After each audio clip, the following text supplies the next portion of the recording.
Donc, dans la première partie de cette matinée, on a exploré à travers différents témoignages les enjeux sociétaux qui sous-tendent, qui viennent justifier la modernisation de l'éducation et de la formation, en s'appuyant notamment sur les opportunités offertes par les innovations numériques et technologiques.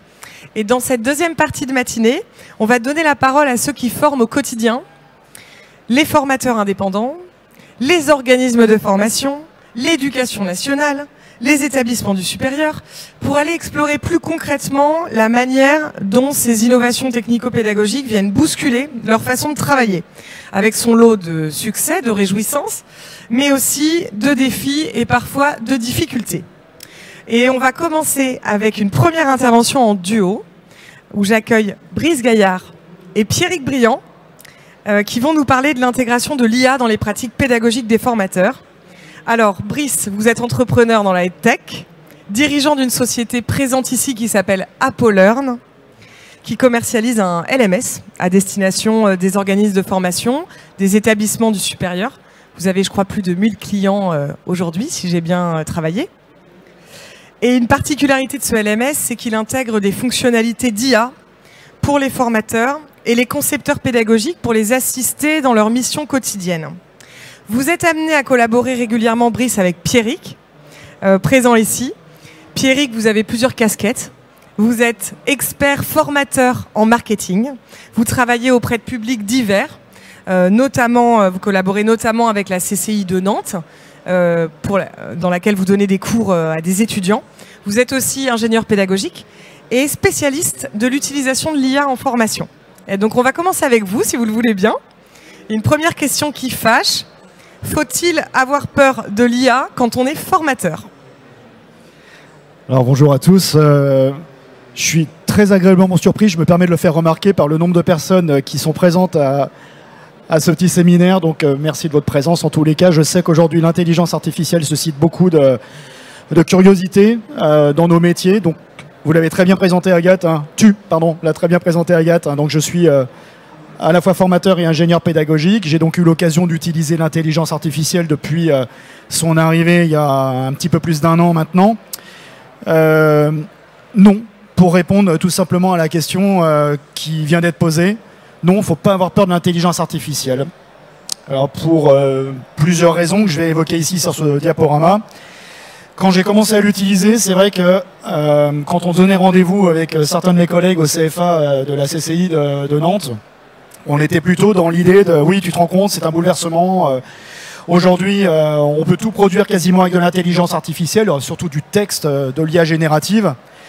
Mais alors, ce qui nous préoccupe le plus, c'est que nos étudiants eux-mêmes ont bien compris en fait que c'est un outil qui va leur permettre de gagner du temps et pas toujours du bon temps. En l'occurrence, ils ont quand même besoin de nous pour les accompagner dans l'usage de l'intelligence artificielle. Alors, il ne faut pas avoir peur de cette IA parce que nous, on est essentiel pour apporter aussi ce soutien émotionnel dans la formation. Il faut savoir que tous les matins, quand on se réveille, on n'a pas la même charge d'humeur, on n'est pas du tout conditionné de la même manière les uns les autres. Nos étudiants, on peut repérer pour certains des difficultés à progresser dans le parcours. Donc, c'est là que nous, on intervient. Pour comprendre les besoins individuels de chacun arrive aussi avec des niveaux bien différents. Moi, je suis spécialiste en marketing. Je peux vous assurer que sur des étudiants que j'ai parfois en master, il y a des écarts de connaissances et de compétences qui sont relativement importants. Et pour le coup, l'intelligence artificielle, finalement, est devenue pour moi un allié, y compris pour les étudiants, d'ailleurs, à qui je conseille, même presque maintenant, de commencer à apprendre, en fait, ce qu'est le marketing en utilisant ChatGPT, pour ne pas le nommer. Le formateur est aussi là pour aider à accompagner dans les compétences des étudiants. C'est difficile d'imaginer demain qu'une intelligence artificielle soit capable à notre place d'évaluer la compétence acquise d'un étudiant sur un parcours. Lorsqu'on sait en plus qu'aujourd'hui, tous les parcours de formation s'appuient en fait sur des référentiels qui sont particulièrement stricts et qui s'appuient aussi sur la certification Calliope. Donc on est obligé d'avoir en face donc un jury qui est capable donc d'évaluer l'acquisition d'une compétence en questionnant l'étudiant. Donc on est quand même encore une fois toujours dans notre rôle de formateur, d'accompagnateur auprès de nos apprenants. On est là aussi pour créer des environnements qui sont stimulants pour chacun de nos apprentis, si possible positifs bien sûr. On est là aussi pour accompagner dans la résolution de problèmes particulièrement complexes dans certains secteurs de formation. Alors quand j'aborde en fait les questions du marketing digital aujourd'hui, c'est un secteur qui est en évolution permanente.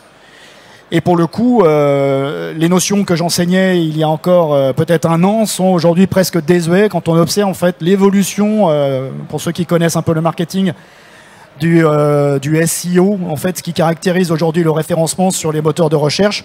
Tout cela évolue beaucoup. Et donc, du coup, j'ai besoin aussi, moi, de me former. L'intelligence artificielle m'accompagne beaucoup là-dessus. Et puis, bon, on est là quand même pour former les citoyens de demain. C'est notre rôle, nous, en tant que formateurs. Donc, vous l'avez compris, je suis formateur en marketing avec une étiquette un peu plus orientée marketing digital.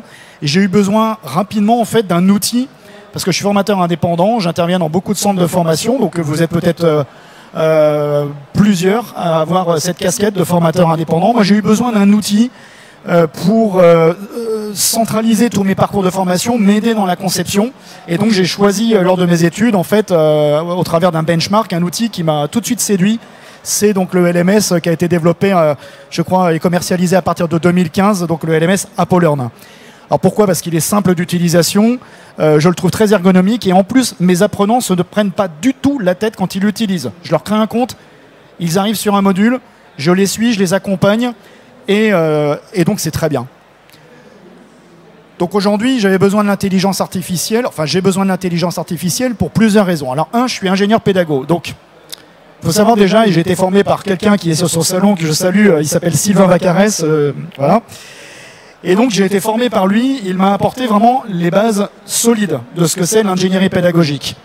Donc ceux qui envisagent aujourd'hui de devenir ingénieur pédagogique sans les bases fondamentales qu'on m'a enseignées, moi, et c'est le message que j'ai vraiment envie de vous transmettre, si vous ne savez pas, si vous ne connaissez pas les bases, si vous n'êtes pas attaché à lire, à découvrir des auteurs qui vous passionnent pour vraiment avancer dans vos métiers, l'intelligence artificielle ne fera pas grand-chose pour vous. Vous avez vraiment besoin encore de vous nourrir de l'expérience des uns, des autres, de différents auteurs, de différentes bibliographies pour pouvoir avancer. Aujourd'hui, en fait, cette intelligence artificielle m'aide dans la conception de mes parcours. Donc, évidemment, je suis là pour vérifier que ce qui m'est proposé dans le cadre d'une scénarisation de parcours adapté à un profil d'utilisateur et à un niveau correspond bien à ce que j'ai besoin. Elle me fournit des ressources et des activités. Oui, c'est vrai que j'utilise depuis un certain temps maintenant des outils qui me permettent de produire des contenus audio, des contenus visuels, des images. Donc, j'en ai généré pas plus tard qu'hier, mais même à partir de ChatGPT qui embarque maintenant DALL-E, pour ceux qui connaissent. Et dernièrement, je viens de découvrir aussi un nouvel outil qui est quand même pas mal parce qu'il est capable, à partir d'un simple prompt, de commencer à générer de la vidéo. Alors c'est surprenant parce que du coup vous avez réellement en face de vous une espèce d'image de synthèse qui commence à prendre forme. Alors on est au balbutiement, on est loin d'être sur quelque chose de très abouti, mais ça démontre bien en fait la volonté un peu de renouveler nos méthodes, nos pratiques, nos approches avec les outils. Alors de là à devenir technopédago et être 100% sur les outils, je ne le vous conseille pas parce que c'est très chronophage. Le temps de découvrir ces outils, de se les approprier, ils ont déjà évolué. On est passé à des versions supérieures. Et puis, entre nous, je suis formateur indépendant, les budgets sont quand même assez conséquents. Je ne sais pas si vous payez des abonnements, mais c'est très conséquent. Je vais avancer aussi un petit peu sur ce qu'il me permet de faire, l'analyse et l'évaluation automatique des devoirs. Ça, c'est un truc que j'ai découvert il n'y a pas longtemps. J'utilise ChatGPT dans la version évoluée, la version 4. Et donc, on a ce qu'on appelle maintenant les GPTs. Alors pour la faire courte, en fait, vous créez votre propre intelligence artificielle tout en utilisant en fait cet agent conversationnel. Donc j'ai nourri en fait ce GPT, par exemple, avec l'étude de cas, les questions de l'étude de cas et les réponses de l'étude de cas. Et sa mission, en fait, c'est de lui dire, je vais te donner une série en fait de copies de mes étudiants au format PDF. Tu vas évaluer en fait le rapport entre ce qui est attendu et ce qui a été rédigé par l'étudiant. Et tu vas me générer d'ailleurs une appréciation au passage. J'ai même été plus loin, je lui ai demandé de me mettre une note sur 5 pour chacune des questions. Bilan, c'est bluffant. C'est quand même assez bluffant parce que je pense que pour certaines questions, j'aurais pas fait mieux. Et d'ailleurs, je trouve que le feedback qui est fait par ChatGPT, alors non seulement c'est un gain de temps pour moi, mais en plus, il est quand même assez intéressant.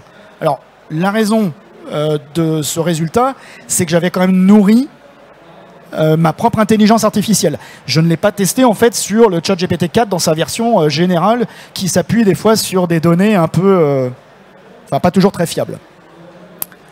La génération de support pédagogique, ça c'est assez courant maintenant, un générateur de texte avec ChatGPT, des exercices, des quiz. Alors ça c'est génial parce que du coup, en fonction du prompt que vous rédigez, vous pouvez lui indiquer en fait un certain niveau de difficulté pour chacune des questions que vous allez poser. Alors, je génère beaucoup de questions ouvertes, de questions de type quiz. J'associe toujours dans mon prompt cette notion en fait de feedback pédagogique, c'est-à-dire je dis ok, tu me génères les questions, tu me donnes 2 réponses possibles, par exemple sur les 5 que tu vas proposer. Tu m'expliques aussi pourquoi c'est la bonne réponse et pourquoi l'autre c'est la mauvaise réponse, parce que c'est important aussi de faire du feedback auprès des étudiants.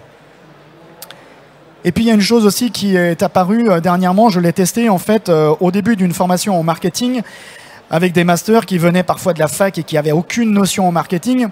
J'ai débuté en fait le parcours adaptatif.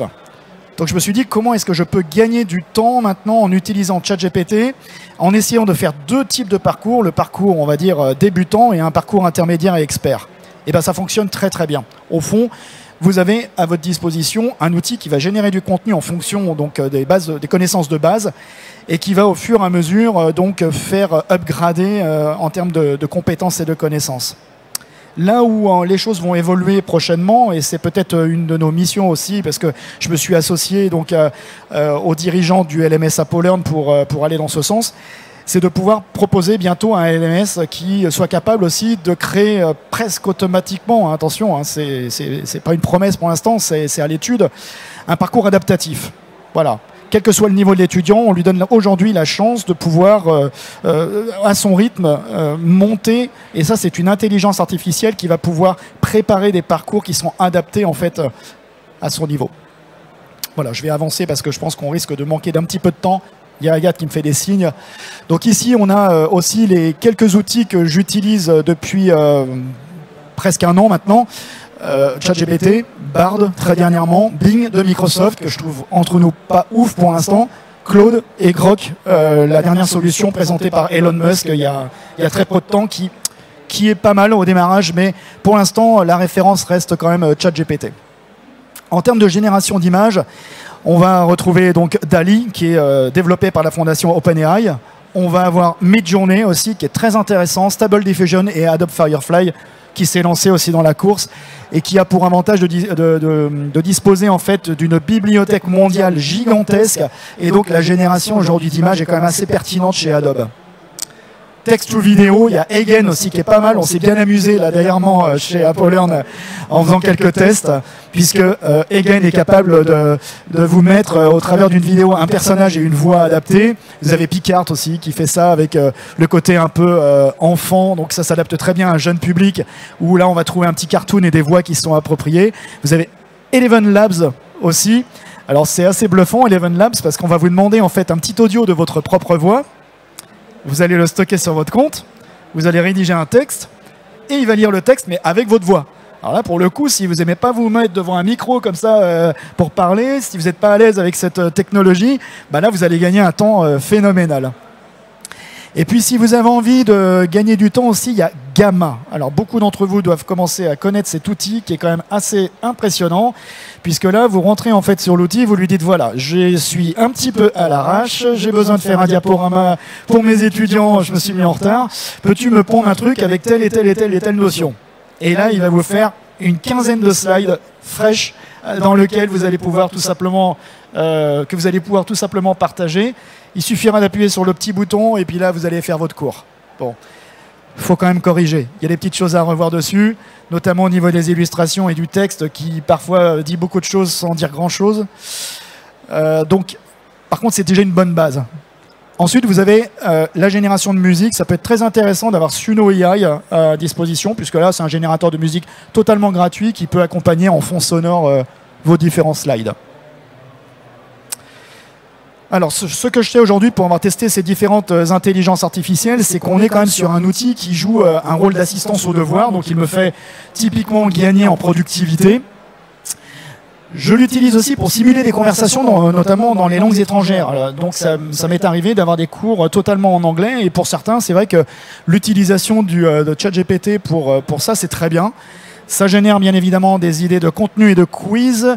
On peut faire du résumé d'articles, on peut aussi brainstormer. Mais ce que je vous cite ici, je le mets aussi à disposition des étudiants, à qui maintenant je confie une utilisation de ChatGPT pour clore, parce que le temps nous est compté.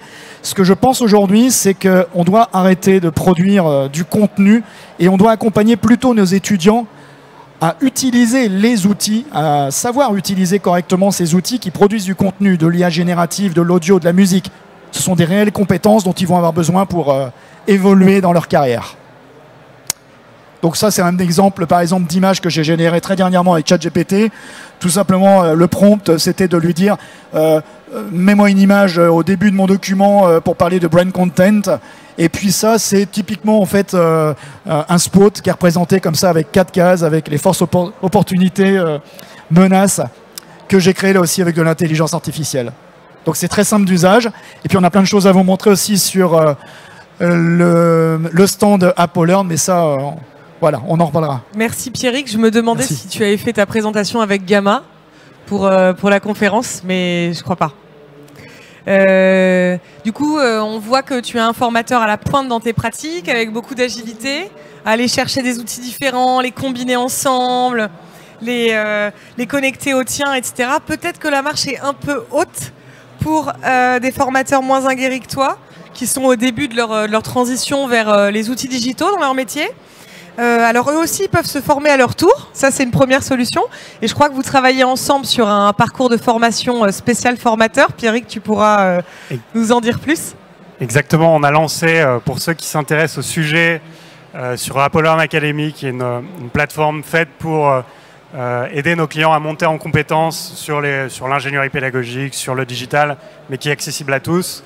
On a monté un parcours de formation sur comment utiliser ChatGPT et les autres outils d'IA pour les formateurs.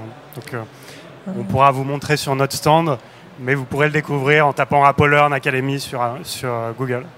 Un autre levier à côté de la formation des formateurs, du coup, pour accompagner l'intégration de ces nouvelles pratiques dans leur quotidien, c'est de leur mettre à disposition des outils facilitants, pensés spécialement pour eux, et qui leur permet de changer leur façon de faire progressivement. Donc c'est votre promesse aussi chez Apple Learn via votre LMS.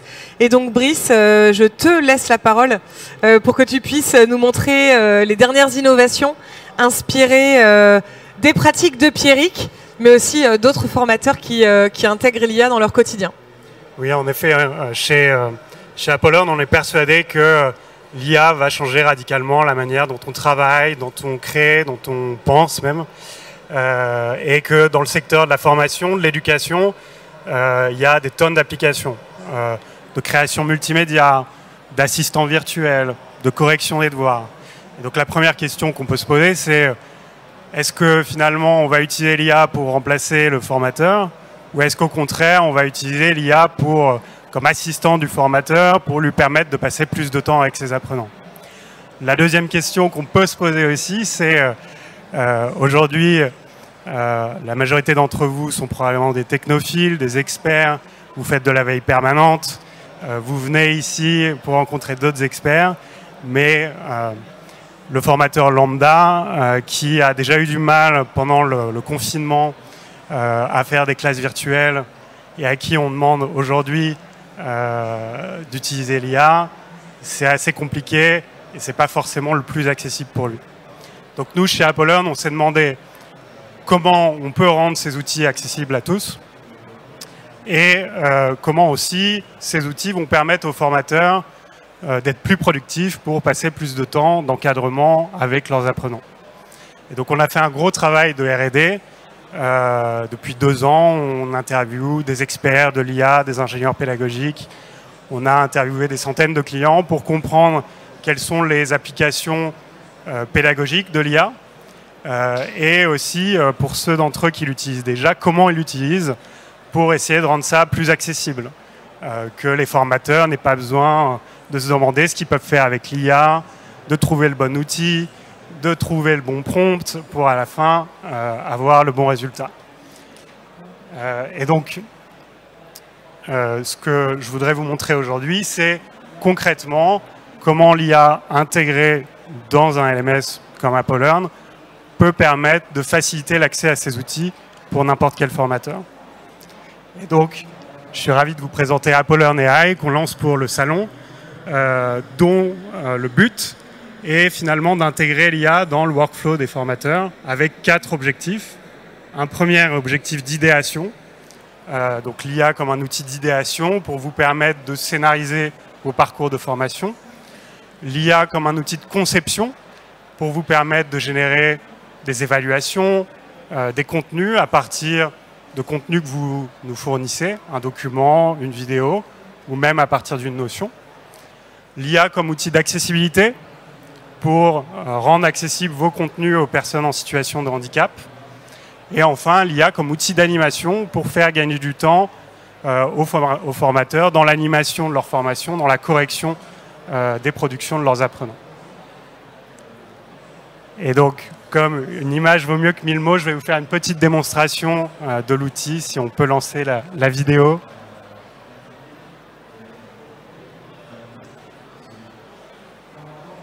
Est-ce qu'on peut lancer la vidéo?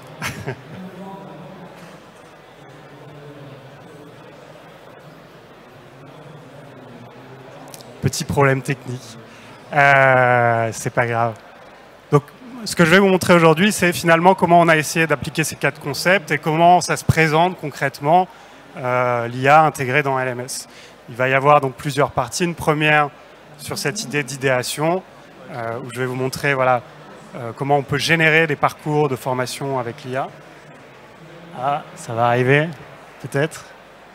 Et après, je passerai un peu de temps sur les outils de conception qui intègrent l'IA et qui permettent...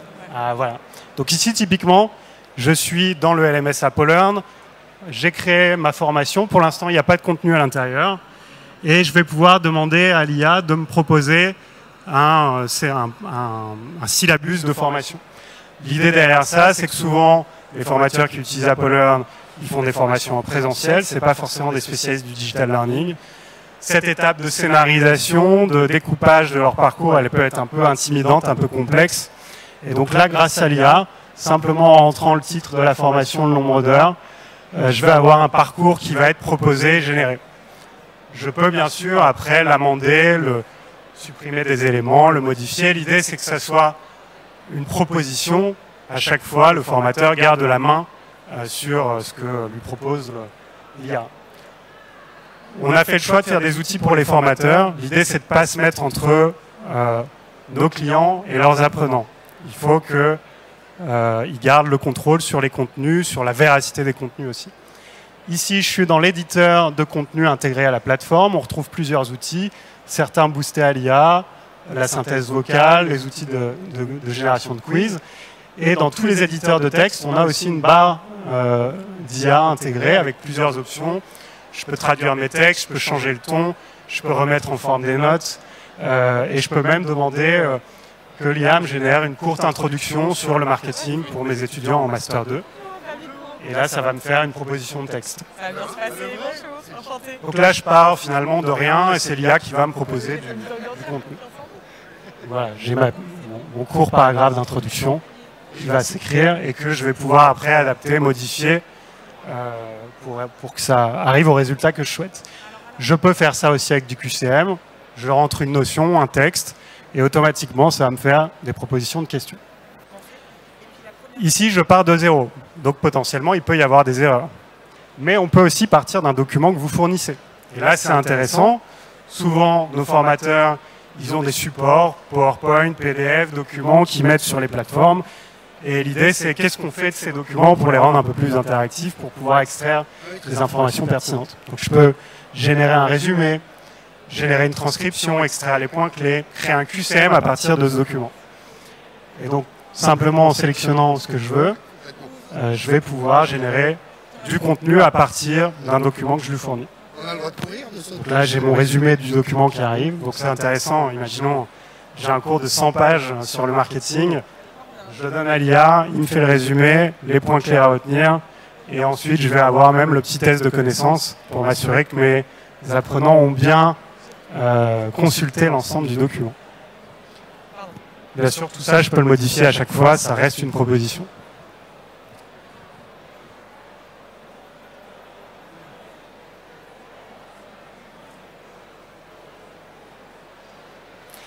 Et enfin, ça marche pour les documents, mais ça marche aussi pour mes autres types de contenus. Je peux prendre une vidéo, et là, c'est là où c'est intéressant au point de vue de l'accessibilité, et demander à l'IA qui me génère la transcription textuelle de l'audio de la vidéo.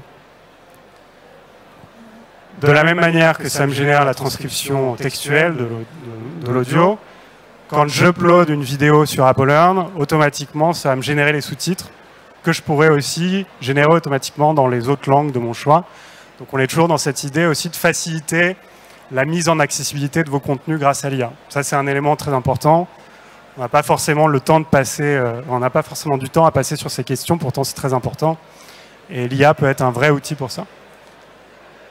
La troisième chose, c'est sur les images. Pareil, alors je peux générer une description de mon image, mais je peux aussi demander des infos, par exemple, extrais-moi les chiffres clés de cette infographie, et automatiquement, ça allait m'extraire les chiffres clés. Et enfin, la synthèse vocale, toujours dans cette logique d'accessibilité. Je vais pouvoir écrire mon texte, sélectionner la voix que j'ai pu entraîner. Là, j'ai entraîné une voix, la mienne, et une voix d'un certain Emmanuel M. Et je peux ensuite aller générer un audio à partir d'un texte qui reprend ma voix, potentiellement. Donc ça, c'est des outils pour créer ces contenus. On va aussi retrouver ça dans les outils d'animation. Sur AppleLearn, on a un fil d'actualité parce qu'on veut que l'expérience de formation ne se limite pas simplement à consulter les contenus, mais qu'il puisse y avoir de l'échange entre le formateur et ses apprenants. Et là, je vais pouvoir demander à l'IA qu'elle me génère, par exemple, un message de bienvenue, qu'elle me remette en forme mes notes après une classe virtuelle, après un présentiel, pour gagner du temps dans l'animation. Et je peux aussi, de la même manière, par exemple, générer un cas pratique. Je veux donner un cas pratique en marketing. J'ai pas trop d'idées, je peux demander à l'IA. Ou alors, j'ai déjà un cas pratique, mais je veux le réadapter dans un autre contexte pour un groupe d'apprenants spécifique. Je peux aussi demander à l'IA qu'elle me reformule mon cas pratique pour l'adapter au contexte. Donc voilà quelques exemples d'intégration de l'IA dans un LMS, dans AppleLearn. Et là, l'idée, c'est vraiment de le rendre tout de suite beaucoup plus accessible et d'éviter aux formateurs qu'ils aient besoin de chercher, d'éviter aussi qu'ils se posent la question de qu'est-ce que je vais bien pouvoir demander à l'IA pour me générer du contenu. Et on est en train, on lance AppleLearn AI aujourd'hui pour le salon. Et dans les mois à venir, on va rajouter d'autres fonctionnalités inspirées des pratiques de Pierrick, notamment la correction des productions des apprenants, qui est quelque chose de très chronophage pour les formateurs. Donc là, ça fera une pré-correction que le formateur pourra ensuite vérifier avant de l'envoyer à l'apprenant. Et d'autres outils aussi pour, par exemple, pouvoir analyser votre corpus de cours complet et générer des évaluations adaptatives en fonction du niveau de l'apprenant. Merci. Merci. Merci beaucoup, Pierrick et Brice, pour vos interventions. On a le temps pour une ou deux questions de l'audience, si besoin.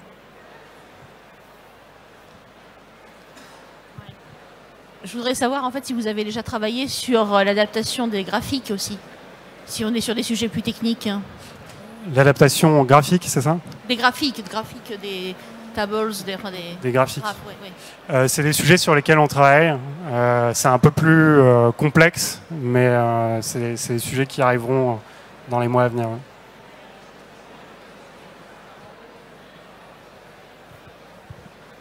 Bonjour, moi j'ai deux questions plutôt pour Monsieur Briand.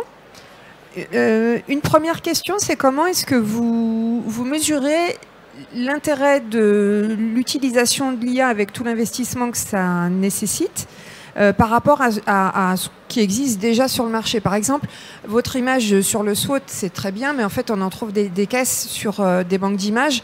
Donc, à quel moment c'est intéressant d'utiliser l'IA quand on est déjà un peu expert d'un sujet?